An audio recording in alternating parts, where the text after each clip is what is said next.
María para que la Virgen nos ayude a interpretar bien estas lecturas. Dios te salve María, llena eres de gracia, el Señor es contigo. Bendita tú eres entre todas las mujeres y bendito es el fruto de tu vientre Jesús. Santa María, Madre de Dios, ruega por nosotros pecadores, ahora y en la hora.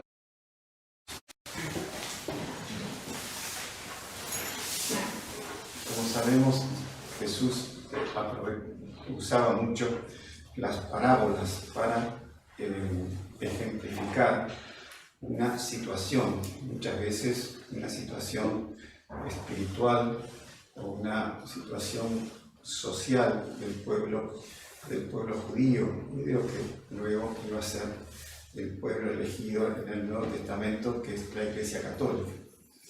Las parábolas es un término griego, parábolas, que significa caminar juntos.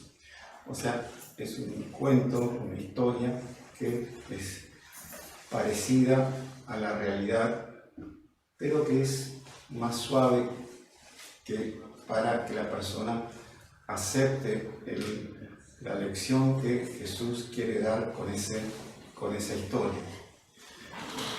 Entonces acá está en casa de los fariseos. Fariseos, como sabemos, eran aquellos que estaban en la cabeza de la sinagoga, del poder eclesiástico, y que ellos tenían una gran envidia con Jesús, y también ellos tenían el problema, el defecto de la hipocresía. O sea, ellos se hacían los que observaban la ley, pero en privado ellos no la cumplían y no mandaban a los otros observar la ley que ellos no cumplían. Entonces acá Jesús les da esta parábola del banquete. El hombre es un hombre rico que hace un gran banquete, y que antiguamente la costumbre era, antes de preparar el banquete, había una invitación menos formal a los amigos, a los que iban a ser los asistentes del banquete. Luego había ya más sobre la fecha una segunda invitación más formal.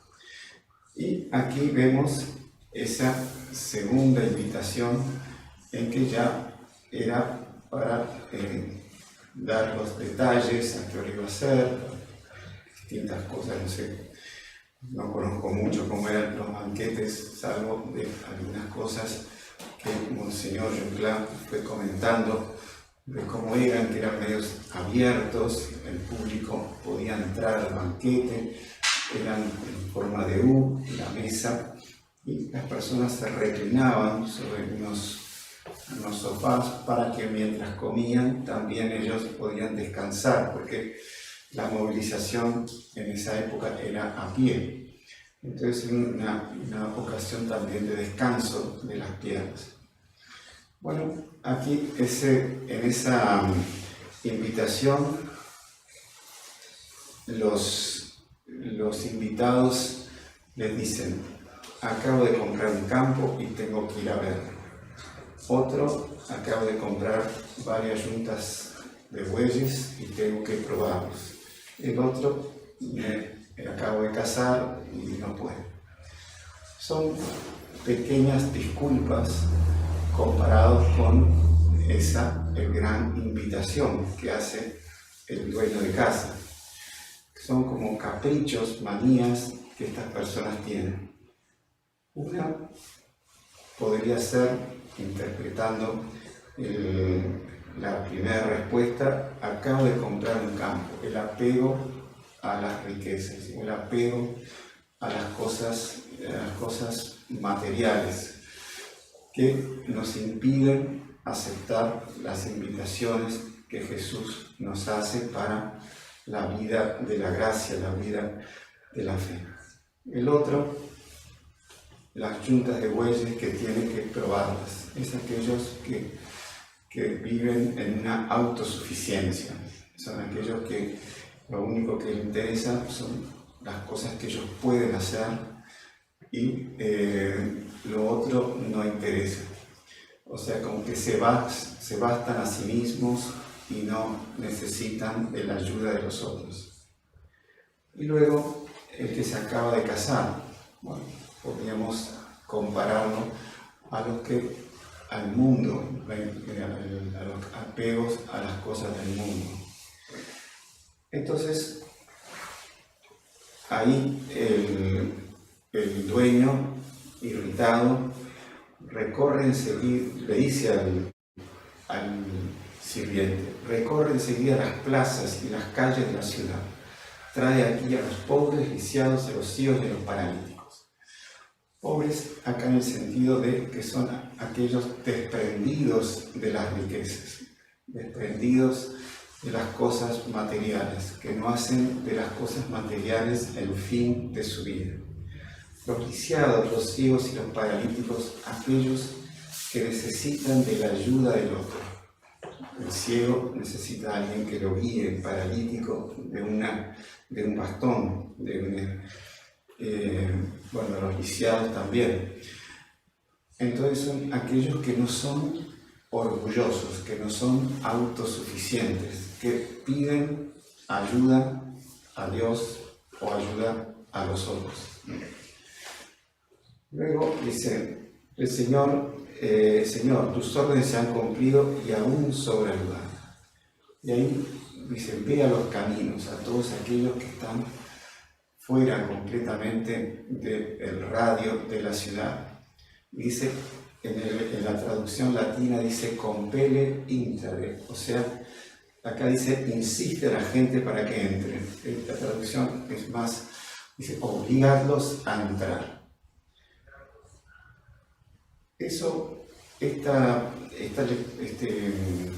parábola podemos interpretarla como los primeros que fueron invitados eran los judíos que recibieron los anuncios de los profetas y que ellos mataron y persiguieron a los profetas y no quisieron seguirlos. Los segundos, aquellos que estando Jesús, el Hijo de Dios, también los invitó y le hacen todo tipo de excusas que son completamente inválidas frente a lo que era seguir a Jesús, seguir al Hijo de Dios, la segunda persona de la Santísima Trinidad encarnada. Luego, allí dice, recorre enseguida las plazas y llama a los pobres, los lisiados y los ciegos. Estos podrían ser los gentiles, aquellos que eran despreciados por los judíos, aquellos que no eran judíos y que fueron los primeros que aceptaron el Evangelio. Y así nosotros estamos entre ellos, o sea, Europa viene de esos apostolados de San Pablo a los gentiles y bueno, con Europa entra América también en la Iglesia Católica. También podemos interpretar esto en la vía espiritual de cada uno. Todos nosotros con el bautismo recibimos esa primera invitación. Luego, otra invitación con la primera comunión, con el catecismo.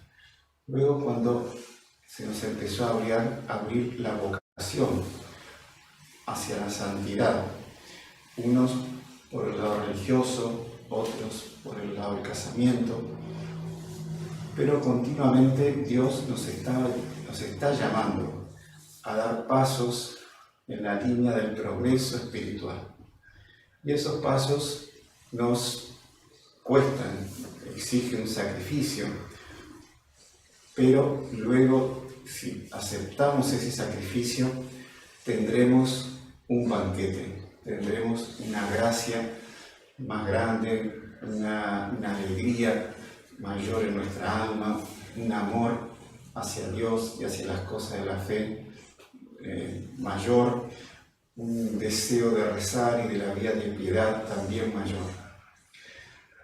Muchas veces no queremos lo que nos pide Jesús, es largar caprichos, manías, orgullos, apegos, egoísmos, cosas que muchas veces no son directamente un pecado mortal, puede ser pecado venial o alguna imperfección. Pero el hecho de mantenernos en esa imperfección o en esa manía, en ese capricho, nos impide al alma volar hacia Dios, entusiasmarse con Dios.